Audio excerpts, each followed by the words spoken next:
एक टाइम ना रहे तो ऐसे लोग जो जुमे की जुमे जाते हैं वो हंगामा मचा देते हैं। इमाम के बच्चे नहीं है, इमाम की रिश्तेदारी नहीं है, इमाम की ससुराल नहीं है, इमाम की ददियाल नहीं है, इमाम की ननिहाल नहीं है, इमाम का कौन नहीं है, इमाम के चचा भी हैं, इमाम के ताऊ भी हैं, इमाम मेरे तुम्हारे तरह आदमी है। मुझे बताओ, कहीं कोई मर जाएगा तो इमाम को जाना पड़ेगा या नहीं जाना पड़ेगा? कहीं कोई पैदा होगा तो इमाम को जाना पड़ेगा या नहीं जाना पड़ेगा? कहीं किसी को तकलीफ है, कहीं किसी की तबीयत अच्छी है, कहीं किसी की खराब है, हजार जिम्मेदारी इमाम के साथ होती हैं। अगर एक दो दिन इमाम गैर हाजिर रह जाए तो लोग बेवजह उसका हिसाब करने पे तुल जाते हैं और फिर इमाम के पीछे हाथ धो के पड़ जाते हैं। होना ये चाहिए, दो इमाम होने चाहिए मस्जिद में, एक इमाम होना चाहिए, एक नाइब इमाम होना चाहिए। इमाम साहब अगर काम से चले जाएं तो नाइब इमाम उनका काम अंजाम दे सके। इमामों की तनख्वाह बढ़ाओ। अब एकदम तो बढ़ा नहीं सकते, मैं एक तरकीब बताता हूं और फिर हजरत मुफ्ती साहब को आवाज देता हूं। तरकीब यह है कि जब जुमे के दिन इमाम साहब खुतबा पढ़ते हैं, मतलब तकरीर करते हैं या नात शरीफ पढ़ते हैं, मस्जिद में जितने लोग जाते हैं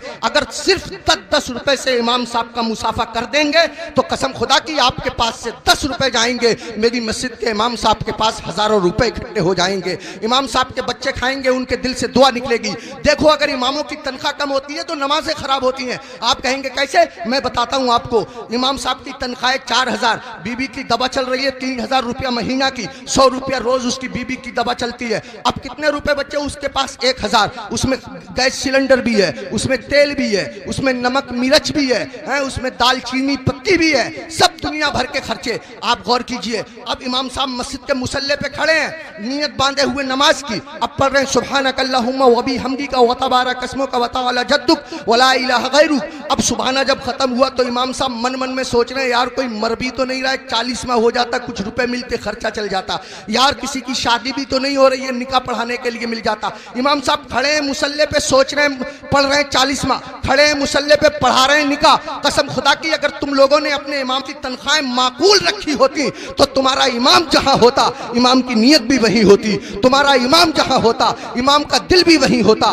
तुम्हारा इमाम जहां होता इमाम का ख्याल भी वही होता। इमामों की तनख्वाहें बढ़ाओ, मिला करो, हर हफ्ते मामूल बना लो। जब तुम कमाते हो, हजारों कमाते हो, मामूल बना लो कि हर महीने में इमाम साहब को गौसे आजम की तरफ से 11 रुपए दूंगा या 1100 रुपए दूंगा या 500 रुपए दूंगा। महीने में तुमको तनख्वाह मिले 10,000, महीने में तुमको तनख्वाह मिले 15,000, 8,000, 8,000 में से 100 रुपए चुपके से जाओ इमाम साहब से मुसाफा करके आ जाओ। अगर बस्ती में 100 घर हैं, सबके सब 100-100 रुपए से मुसाफा करेंगे, हिसाब जोड़ आप लेना रुपए कितने हो जाएंगे, इमाम साहब का काम हो जाएगा। मैं कहना ये चाहता हूँ, इतना बड़ा इमाम, कभी तुमने सोचा, तुम लोग अपने बिस्तर पे सोते रहते हो फजर की नमाज के वक्त, तुम्हारा इमाम तुम्हारी बस्ती की मस्जिद के मुसल्ले पे बैठ के तुम्हारे लिए दुआ कर रहा होता है, या अल्लाह मेरी बस्ती पे करम फरमा, या अल्लाह इस बस्ती पे रहम फरमा, लोगों के कारोबार में बरकत अता फरमा, इज्जत की हिफाजत फरमा, दौलत की हिफाजत फरमा, आबरू की हिफाजत फरमा। और तुम उसी इमाम के पीछे पड़े रहते हो जो तुम्हारे लिए दुआएं करता रहता है। एक आदमी पड़ा रहता था बहुत इमाम के पीछे, एक दिन पकड़ लिया इमाम साहब ने, अबे फजर की नमाज पढ़ी है? बोला बिल्कुल पढ़ी है। इमाम साहब बोले कै रकअतें पढ़ी है? बोला 10। का फजर में 10 हो गए रे? कह रहा चलो 15 मान लो। इमाम साहब बोले 15 होती फजर में? कह रहा चलो 20 मान लो। इमाम साहब बोले पिट जाएगा, दिमाग खराब मत कर। मुंह लटकाया हुआ घर गया, बीवी बोली कैसे मुंह लटकाए फिर रहे हो? कहने लगा रे इमाम साहब ने पकड़ लिया, बोले फजर पढ़ी है? मैंने पढ़ी है। उन्होंने रकअतें पूछ ली, मैंने 10 बताई, 15 बताई, 20 बताई, 25 तक पहुंच गया, मगर इतना है कड़े इमाम है वो भी माने ही नहीं है। तो बीबी कह रही है तुम भी तो पागलों जैसी बातें करो, 4 बता देते 4। तो कह रहा तू तो सच में ही पिटवाने वाले काम कर रही है। जो इमाम जिद्दी इमाम 25 में ना माना वो 4 में कैसे मान जाएगा?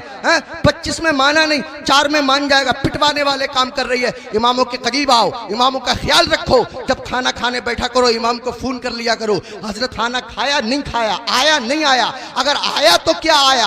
अगर तुम्हारे घर कोई अच्छी चीज बना करे इमाम को पहुंचा दिया करो, इमाम का ख्याल रखा करो। बाल काटने की दुकान है, इमाम से बाल तरसवाने के पैसे मत लिया करो। कपड़े सिलने की दुकान है, इमाम के कपड़े फ्री सिल दिया करो। पूरी बस्ती का एक इमाम है, क्या नहीं हो सकता? मुश्किल काम नहीं है, मुश्किल काम नहीं है। एक इमाम के साथ अगर ये रियायत रियायत की जाए। कोशिश करो अपनी मस्जिद के इमामों को हज कराओ, उम्रे के लिए भेजो, सब मिलकर के कोशिश करो तो कोई कर्रा काम नहीं है। मैंने बहुत कीमती वक्त ले लिया, आपसे भी मैं माफ़ी चाहता हूँ और मुफ्ती साहब से भी मैं माफ़ी चाहता हूँ, मिंबर शरीफ पे बैठे हुए तमाम लोगों से मैं माफ़ी चाहता हूँ। मेरे दिल की तमन्ना थी, मेरी आरजू थी, इमामों के बड़े बुरे हालात लोगों ने बना दिए। यही वजह है हमारे 50% मौलवियों ने अपना कारोबार शुरू कर दिया, इमामतें छोड़ दी और इमामों के साथ ऐसे ही रवैया रहा तो कसम खुदा की तुम लोगों के बच्चों को अल्लाह और रसूल का नाम सिखाने वाले लोग मिलना मुश्किल हो जाएंगे। ऐसी हालतें पैदा